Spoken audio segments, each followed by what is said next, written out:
Good morning everyone. आज हम लोग ज्यामिति का एक चैप्टर स्टार्ट करने जा रहे हैं। ज्यामिति पढ़ने से पहले हम लोगों को ज्यामिति की आकृतियों को समझना आवश्यक है, क्योंकि ज्यामिति आकृतियों से मिलकर बनी होती है। कहीं आकृतियों को हम अलग अलग तरीके से पढ़ते हैं, तो इन आकृतियों को समझना आवश्यक है।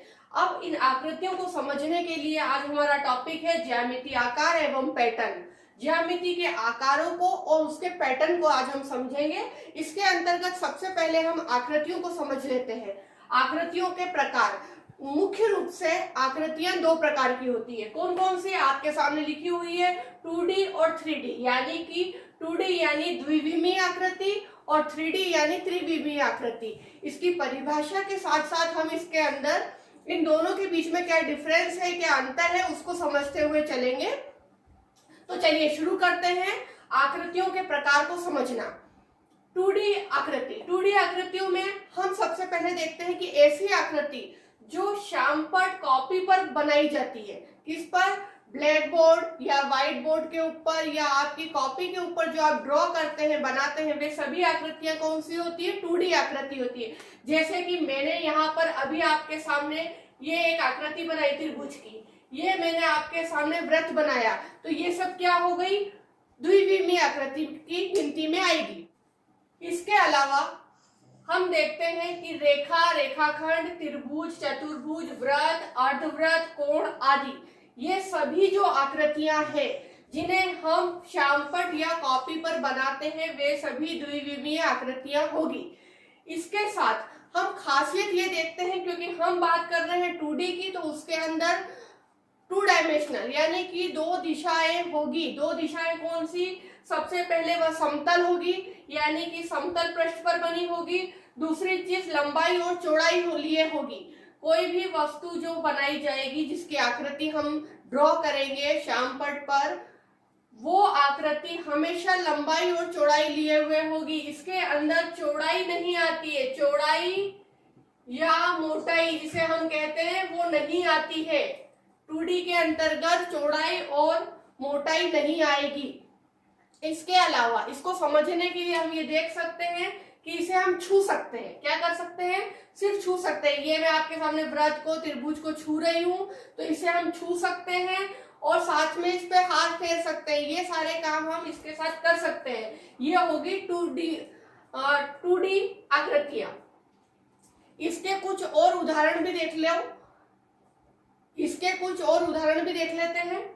मेज के ऊपर का पृष्ठ, यानी कि जो आपकी मेज है, टेबल है, उसके ऊपर का जो समतल पृष्ठ है, वह किसकी गिनती में आएगा? 2D की गिनती में।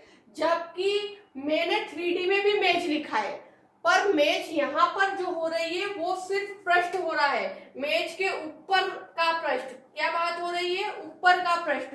वहां पे पूरी मेज की बात कर रहे हैं, पूरी टेबल की बात कर रहे हैं। दूसरी चीज देखिए आप, जो चूड़ी होती है, चूड़ी क्या है? एक तरीके से व्रत है।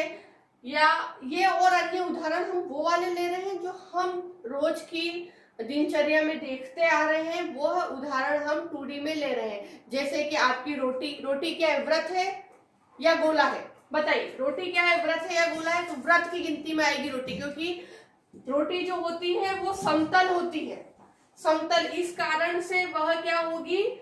कांच की चूड़ी भी क्या होती है? समतल होती है। तो ये सब आपकी 2D आकृतियों की गिनती में आएगा। आपके ओढ़ने बिछाने के समस्त कपड़े, जैसे टेबल के ऊपर बिछाने का मेजपोश या आपकी चादर, तकिए की खोल, ये सब जो वस्तुएं हैं, ओढ़ने बिछाने के कपड़े हैं, ये सभी आपकी 2D आकृतियों में शामिल है। इसके विपरीत हम 3D आकृति देखते हैं। 3D आकृति को हम उठा के एक स्थान से दूसरे स्थान पर रख सकते हैं। क्या कर सकते हैं? हम उठा सकते हैं और एक स्थान से दूसरे स्थान पर उन्हें रख सकते हैं। दूसरी चीज, ये 3 तल से मिलकर बनी होती है। कितने तल होते हैं इसमें? 3 कौन कौन से? लंबाई भी होगी, चौड़ाई भी होगी और साथ में ऊंचाई या मोटाई भी होगी। तो ये 3D है, यानी कि 3 दिशाओं में इसकी आकृति फैली होगी। आकृति अनंत तक भी फैली हुई हो सकती है। किसकी? 2D की। 3D में लंबाई, चौड़ाई और ऊंचाई तीनों होती है। इसके अलावा इसके उदाहरण हम देखें तो घन, घनाभ, शंकु, बेलन, प्रिज्म, गोला। गोले से क्या मतलब है? यहाँ मैंने लिखा है व्रत। क्या लिखा है यहाँ पर? हमने लिखा है व्रत, व्रत और अर्धव्रत, परंतु यहाँ हमने यूज करा है गोला। गोले का उदाहरण आप देखेंगे तो सबसे पहले आपको गोले के उदाहरण में मैं सबसे अच्छा गोला बताती हूँ, आपकी गेंद, फुटबॉल। ये क्या है? चारों तरफ से एक जैसी है, गोल है, तो इसको हम गोला कहेंगे, इसको हम व्रत नहीं कह सकते। पर जो आपकी डीवीडी, सीडी, आपकी रोटी, चपाती, वो सब क्या होती है? गोल होती है और समतल होती है, इसलिए वो व्रत की गिनती में आती है। क्लियर? दूसरी चीज हमने क्या कहा है कि श्यामपट और कॉपी पे बनी हुई आकृति क्या कहलाती है? आपकी 2D कहलाती है, परंतु यहाँ पर जो वास्तविक रूप में होगी वह आकृति 3D कहलाएगी, जिसकी अपनी स्वयं की ऊंचाई होगी, लंबाई होगी और चौड़ाई होगी, जैसे पेन, डस्टर, पुस्तक, मेज आदि। इसके अलावा देख लीजिए, अगर मैं एक आपके सामने घन,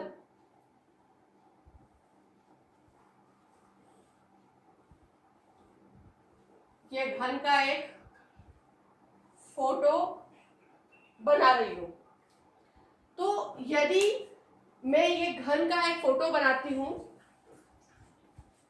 ये घन की आकृति है। ये आकृति कैसी है? इसकी अपनी खुद की लंबाई है, खुद की चौड़ाई है और खुद की ऊंचाई है। इसमें तीनों चीजें शामिल हो रही है। क्या? लंबाई, चौड़ाई, ऊंचाई। तो यह आकृति त्रिविमीय आकृति है, परंतु यह कहाँ बनी है? श्यामपट पर बनी है। इसको मैं उठाकर कहीं नहीं रख सकती। मैं इसको उठा सकती हूँ क्या? इस घन को उठाकर कहीं रख सकती हूँ? नहीं रख सकती। तो जब ये श्यामपट पे बनाई जाती है, यानी कि ब्लैक बोर्ड पर, कॉपी आदि पर बनाई जाती है, तो यह आकृति क्या होगी? 2D होगी। परंतु यदि ये वास्तविक रूप में होगी तो क्या होगी? ये 3D होगी। जैसे ये डस्टर क्या है? एक घनाभ का रूप है और इसे मैं उठा के कहीं भी रख सकती हूँ, तो ये क्या हो गया?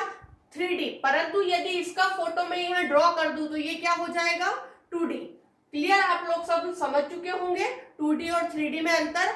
अब हम ये देखेंगे कि अगले क्लास में कि सममित अक्ष क्या होता है, सममित आकृतियां और असममित आकृतियों में अंतर को हम अच्छे से समझेंगे।